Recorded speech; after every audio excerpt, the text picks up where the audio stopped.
Basahin na po natin ang salita ng Diyos. Proverbs chapter 10 verse 1. The Bible says, the Proverbs of Solomon, a wise son maketh a glad father, but a foolish son is the heaviness of his mother. So this is what the Word of God says.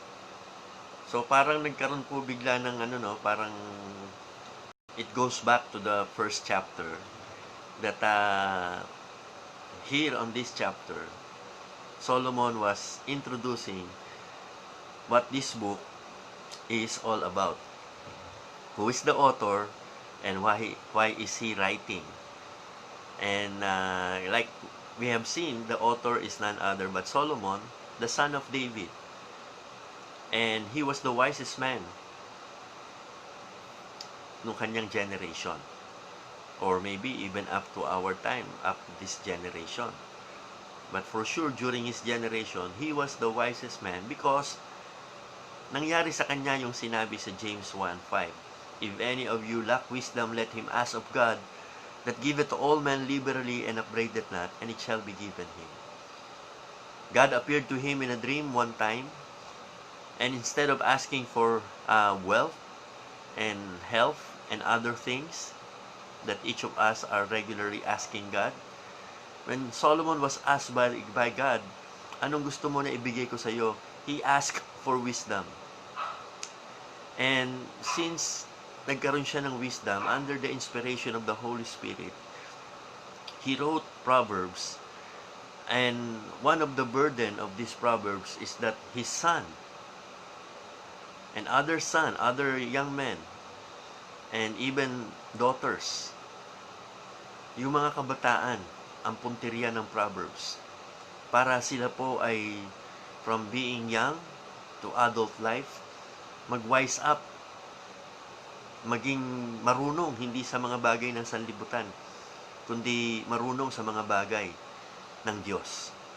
So here in Proverbs chapter 1, we will try to see what a wise son is, or even a daughter. So makinig kayo mga young men. I hope your dream and desire and your determination and your devotion will be to become a wise person.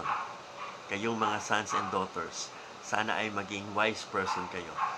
And even us in our adulthood, at kung ang parents man natin ay wala na, magpakita pa rin po tayo ng paggalang sa kanila at pagpipitagan, at masabi na tayo ay isang wise son or daughter. So, what is a wise son according to the book of Proverbs? From Solomon, the wisest king. Number 1, a wise son, he said, makes parents proud. A wise son, a wise daughter, makes parents proud. Paano? Sabi po rito, he gladdened his dad. He gladdened his dad. Siya po ay nagbibigay kasiyahan sa kanyang ama. And not only that, it also said he unburdened his mom. He unburdened his mom. Alam nyo, itong tinatalakay na ito ng Proverbs about mom and dad is very sensitive. Pagdating sa tatay, ang sabi, kasiyahan. Pagdating sa nanay, ang sabi, kagaanan. Kasi, alam nyo, tayong mga tatay, sanay tayo sa hirap eh. Sanay tayo sa mambagay na mabibigat. It does not matter to us. But what kills many dad, hindi yung hirap ng trabaho, kung hindi yung sama ng loob sa kanyang mga anak. And I'm speaking the truth. Marami po mga tatay na matay sa sama ng loob sa mga anak. Kaya kung kayo yung mga anak, sana wag kayong magbigay sama ng loob sa inyong mga tatay. Sa halip, magbigay kayo ng kasiyahan. Maging kayo ang kagalakan. Maging kayo ang joy ng inyong tatay. Hayaan nyo naman na sa araw-araw, makita nyo ang inyong tatay ay ngumingiti. A wise child, a wise daughter, a wise son would like to see his dad smiling. Hindi yung kaya ang inyong tatay ay sisimangot at ang muka ay magiging busangot. Dahil sa inyo. Wag. A wise son, a wise daughter, gladden his father. And then sa nanay, yung kagaanan ng kalooban. Bakit? Kasi ang mga babae, sabi nga, weaker vessel. And sa kanila, ang iniinda nila yung parang nagbibigay kabigatan tayo sa ating mga nanay. Sabi rito, a foolish son is the heaviness of his mother. Ang nakakatuwa po rito kasi ang mga nanay, they can take so much. They can take so much. Sabi nga, kaya nilang tiisin kahit na ano para sa kanilang mga anak. But let me remind you, children, they can only take so much. At pag sobrang bigat na talaga, baka bumigay pa rin ang ating mga nanay. So, huwag tayong maging pabigat sa ating mga nanay. Kundi maging tayo yung source ng kagaanan. Ibig sabihin, kung makita mo ang nanay mo, may ginagawa, makakatulong ka naman, ba't hindi ka tumulong, anak? Yung iba sa atin, simpleng bagay, hinihiling ng nanay. Minsan, paabot ng baso, minsan, bigyan mo naman ako ng tubig, minsan, anak, pwede ba, pasuyo naman pabili. Nagre-reklamo pa, nagdadabog pa. O minsan, you just ignored your mothers. Anong klaseng anak ang ganyan? Na para isang basong tubig, ipagdadamot sa magulang, lalo na sa kanyang nanay. Sisimangot pa. Yung iba, sana wala naman sa mga Kristiyano, yung iba nagmumura pa. Be respectful sa inyong mga nanay. Kadalasan, kaya nga mga tatay na sisimangot kasi pag nakita niya yung mga anak niya, basto sa mga nanay yung anak Aga-aga ko nagsisermon ako. Pero mga anak, be a wise person. A wise person, a wise son, a wise daughter. Like I said, makes parents proud. Hindi kami masyado doon sa achievements. Siyempre, purihin ng Panginoon kung kayo maging honor, first honor, second honor, third honor, masama kayo sa mga honorable mention, purihin ng Panginoon. Kung kayo ay talentado, purihin ng Panginoon. Kung kayo ay magaling sa inyong ginagawa, purihin ng Panginoon. Pero hindi kami masyadong ganoon, mga anak. Karagdagan na lang yon, bonus na lang yon. Pero kung kayo lamang ay marespeto, kayo ay masunurin, kung kayo ay nagbibigay kasiyahan sa inyong mga ama at nagbibigay kagaan yung mga ina, malaking bagay na yon. Doon pa lang, you are making us proud. So make your parents proud. Huwag naman MYMP lang, make your mama proud. But mama lang, sama nyo naman kami mga tatay. Oho. So sana sa umagang ito, kung may mga nakinig sa aking kabataan, at kung maririnig mo ako kabataan, huwag ka na mag-goal ng kung ano-ano sa iyong buhay. Yun lang ang i-goal mo. Make my parents proud. Make your father happy. Make your mother a little bit lighter sa kanyang load. Just sabi nga ng Panginoon Jesus, di ba? Just a glass of water. Malaking bagay na yon. Pangalawa, makes a wise person, a wise son, a wise daughter, makes proper preparation.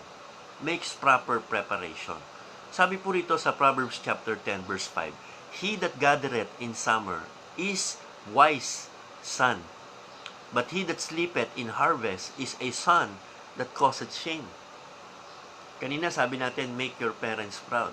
Dito po, sabi, may mga anak na nagiging dahilan talaga ng kahihiyan ng kanilang magulang.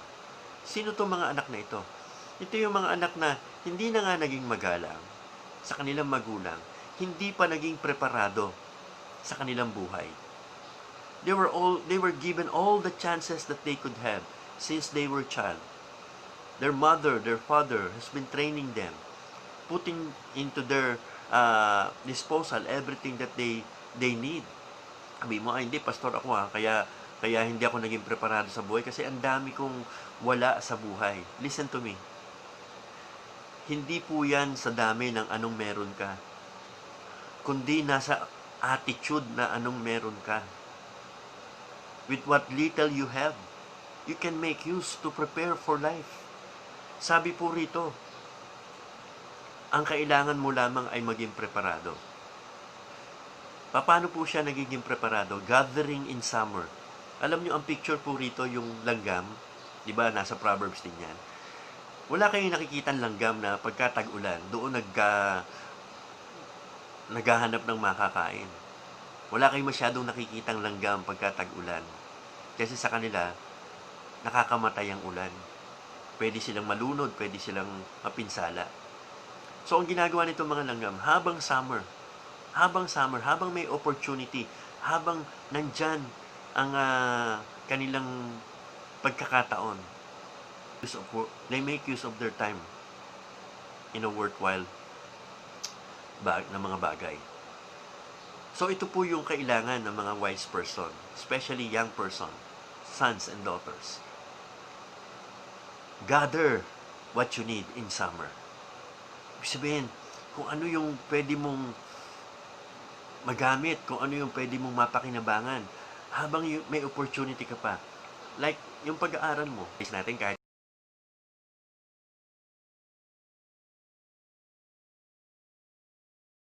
matanda na, mag-aaral pa.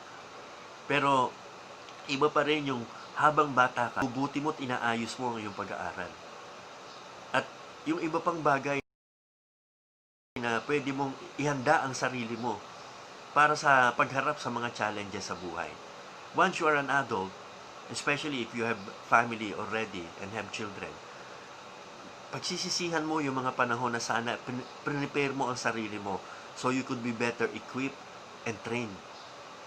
So ngayon, oo, alam ko, sa kabataan, napakasarap na ang buhay ay ginagamit natin sa mga enjoy, no? Yung mga games, okay yan, sige, enjoy it. But life is not just about games. The real thing is, ang buhay hindi laro.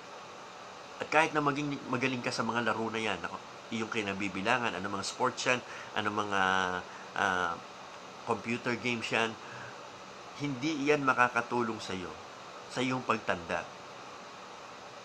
At kung yan ang gagawin mo at sasayangin mo ang oras mo dyan, instead of preparing yourself for better things and for greater things, baka ikaw ay maging kahihiyan ng iyong parents.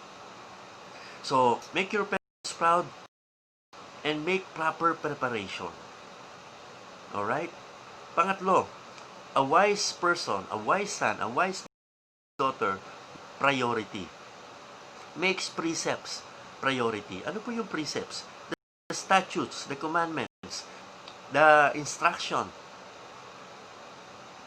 Sabi nga po, ang bata, mula sa pagkabata pa lang, nais ng Diyos, you read Deuteronomy chapter 6, to be trained, to be instructed, to be corrected, to be reproved. Yung batang lumaki na walang pangaral, yung batang lumaki na hindi tinuruan, yung batang lumaki na hindi pinagsabihan, laki sa layaw, Jeff Rocks. Laki sa layaw, pasaway. Laki sa layaw, self-entitled. Laki sa layaw, puro yabang lang alam. Pero subukan mong pagawin ang mga bagay, walang kayang gawin. So, para maging maganda ang kinabukasan mo, kabataan, para maging maganda ang kinabukasan ng ating mga anak, parents, teach your children to make precepts priority. Ano po ito? Sabi po sa Proverbs chapter 10 verse 8, the wise in heart will receive commandments. Now, tingnan nyo ha. Una, sinasabi sa Proverbs chapter 10, the wise son, the wise son. Dito sinabi na, the wise in heart. In other words, ito yung time na kahit lumalaki na ang bata, kahit lumalaki na, nagdadalaga na, nagbibinata na, nagmamature na, hindi ibig sabihin, excuse na sila at exempted na sila to make precepts their priority. Life should live by the rules. Games and, di ba, yung mga sports na ini-engage nyo, may rules, may regulation. You cannot go beyond that. Sabi nga, no man is above the law. Yes, we are living under grace. But under grace, God has given us commandment to follow and to live with. Ang sabi po rito, the wise in heart will receive commandments, but a prating fool shall fall. So, paano po natin gagawing priority ang precepts? By receiving commandment. Huwag ho tayong tumigas ang ulo habang tumatanda. Tumanggap po tayo ng aral. Tumanggap po tayo ng mga kautusan ng Diyos. Huwag mo sabihin matanda na ako, huwag mo na akong pagsabihan. Wala hong ganon sa Bible. Sa Bible, kahit matanda ka na, makinig ka sa mga salita ng Diyos. Sumunod ka sa kalooban ng Diyos. Pangalawa, not only by receiving commandment, but by refraining from falling. Itong problema, matanda na nga tayo, pero nadadapa pa tayo. Di ba dapat yung pagkatisod, pagkadapa sa bata lang? Di ba yung bata kapag nagsisimula siya maglakad? Normal lang yan. Madadapa yan, matatalisod yan, matutumba yan, at minsan iiyak, o minsan tutulungan mo, pero dapat huwag mo siyang tulungan, huwag mo siyang turuan na masanay na umasa sa'yo, itatayo mo siya, ibabangon mo siya. Dapat turuan mo siya na tumayo siya sa sarili niyang paa. At sa spiritual na buhay, ganyan din mga Kristiyano. Huwag kayong masanay na pag kayo ay natisod, kayo ay nadapa, kayo ay nasaktan, maghihintay pa kayo kay pastor, maghihintay pa kayo sa kapwa-kapatiran na magbabangon sa inyo, at kung walang lalapit at magbabangon sa inyo, ganito na lang ako, wala naman nagmamahal sa akin, wala naman nagmamahal sa akin. Ano ka ba? Mananatili ka bang bata sa iyong pananampalataya? Sana hindi yung batang walang silbi ang kalakihan mo, kundi yung batang marunong tumayo sa kanyang sariling paa. Subukan mo. Kaya mo yan. David encouraged himself in the Lord. It is good and it's great when somebody would come to us, would tap us on the back, would lift our shoulders, like what Aaron and Hur did to Moses, na tinaas nila yung dalawang kamay ni Moses. Maganda yan. And we should be doing that to each and everyone, especially to our pastor, who is so much burdened sa ministry. Pero, alang-alang naman sa katinuan at kaisipan. Pag talisod ka, huwag ka nang maghintay na magbabangon sa'yo. Tumayo ka sa sarili mong paa. Get up. Refrain yourself from falling. At doon sa kung saan ikaw nadapa, matuto kang bumangon doon.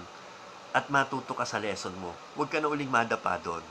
Diba? Refrain yourself from falling. Kasi ang sabi, a prating fool shall fall. Ganyan ang isang mangmang eh. Ganyan ang isang foolish person eh. Lagi na lang nauhulog, lagi na lang natutumba, lagi na lang nadadapa. Kristiyano sa iyong spiritual na buhay, huwag mong ugaliing nadadapa. Ang ugaliin mo, bangon agad. Bangon agad. May biyaya ang Diyos sa mga babangon. Pero walang biyaya ang Diyos sa gustong patuloy na lalulugmok. Tandaan mo yan. At huli, a wise person, a wise son, a wise daughter makes parents proud, makes proper preparation, makes precepts priority, at panghuli, makes perspective productive. Makes perspective productive. Ano ba ang prospect mo sa buhay? You're looking ahead of life. Don't look back. Wala ka na magagawa sa nakaraan. But look ahead. And as you look ahead, ano ang dapat mong maging goal? To make your future productive. If this present day, and this is what we should be concerned about, ay hindi naging kaaya-aya, hindi naging kasiyasiya, huwag ka magmukmok at huwag kang malugmok. But rather, as we go to bed tonight, God willing, and as we wake up, kinabukasan, you expect better things ahead. You expect best things is yet to come. Make it productive. Not because the past was unproductive and the present was a struggle, dapat ang tomorrow ay maging unproductive. Huwag ganon. Sabi nga po sa Proverbs chapter 10 verse 4, wise men lay up knowledge, but the mouth of the foolish is near destruction. Tingnan nyo how they were contrasted. Yung wise men nagle-lay up. You know what that phrase lay up means? Ibig sabihin, hindi pa naman niya kailangan. Pero, pinaghahandaan niya na, pinag-iipunan niya na. para sa kinabukasan. Like for example, knowledge. Kailan mo ba aaralin ang isang bagay? Pagka gagawin mo na. Marami sa atin ganyan. Sa DIY, di ba? Sa DIY. Kung kailan bibilin mo yung isang produkto, do it yourself. At pag nabili mo na, saka mo lang aaralin. Kaya karamihan sa atin, nasayang yung binili kasi hindi natin magawa. Let me suggest, bago mo bilhin ng isang DIY, meron naman yan sa YouTube eh. Manood ka muna sa YouTube. Tingnan mo paano bubuin yung isang produkto na bibili mo na DIY, do it yourself. And while you are watching, try to see if you can really fix it to put it all together. Pag hindi, wag mo nang bilhin, masasayang lang. Diba? Kasi life is, wag tayong magkaroon ng mga minamahal. I know some young person like this. Yung hindi naman nagpa-practice ng basketball all their life. Tapos pag nagkaroon ng liga, alam niyo yun, gustong tawag doon? Gustong sumali. Hindi naman kumakanta all their life. Tapos magkakaroon ng singing contest, gustong mag-audition. Hindi naman nakakakabisa ng kahit na anong tula. Tapos magkakaroon ng poetry contest, gustong sumali. Hindi ka naman nag-practice lumangoy. Tapos pagdating nyo sa beach, biglang gusto mo sa malalim. Ano mangyayari sa'yo? Pag ganito na ganito ang attitude mo, mapapahamak ka. Ang buhay hindi pwedeng sugod ng sugod nang walang kahandaan. You must make your life productive by being prepared, by being equipped. Hindi basta sabak ng sabak. Kahit ang mga sundalo, hindi yan basta binibigyan. Sabi mo, ba't si David biglang humarap kay Goliath?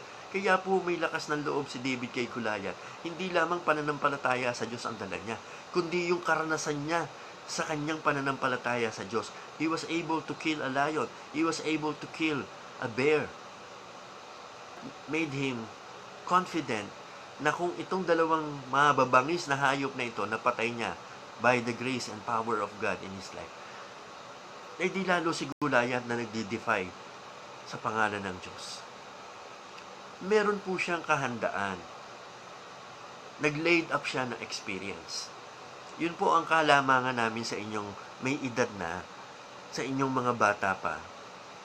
Kayo, ang meron lang kayo, ideolohiya, at akala nyo, immortal na kayo mga kabataan. Ang meron kami ay karanasan. At kahit na akala nyo, meron na kaming kahinaan pisikal, mas malakas pa rin ang aming isipan sa inyo. Mas malakas pa rin ang aming pagharap sa buhay sa inyo. Dahil kami, binatak na, sinubok na, napatunayan na ng panahon. Kaya makinig pa rin kayo sa aming matatanda. Dahil pagdating sa future, mas meron pa rin kaming kahandaan sa inyo. Kaya nga, mga kabataan, habang meron pa kayong pagkakataon, habang kayo ay natuturuan pa, huwag niyong sayangin ang mga pagkakataon sa buhay niyo. Make your future productive. Make your future productive by preparing yourself more. Huwag lusong ng lusong. Huwag sabak ng sabak. Huwag sugod ng sugod. Gain more experience. Gain more knowledge. Be better equipped. At pagka nakita mo na ikaw ay handa na, sige, try it. Do it. Yung sinabi ng Nike na just do it, hindi ibig sabihin na pag naisipan mo, gawin mo at kala mo makakaya mo. Hindi.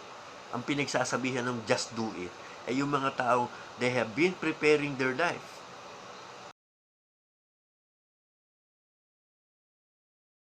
Preparation at training.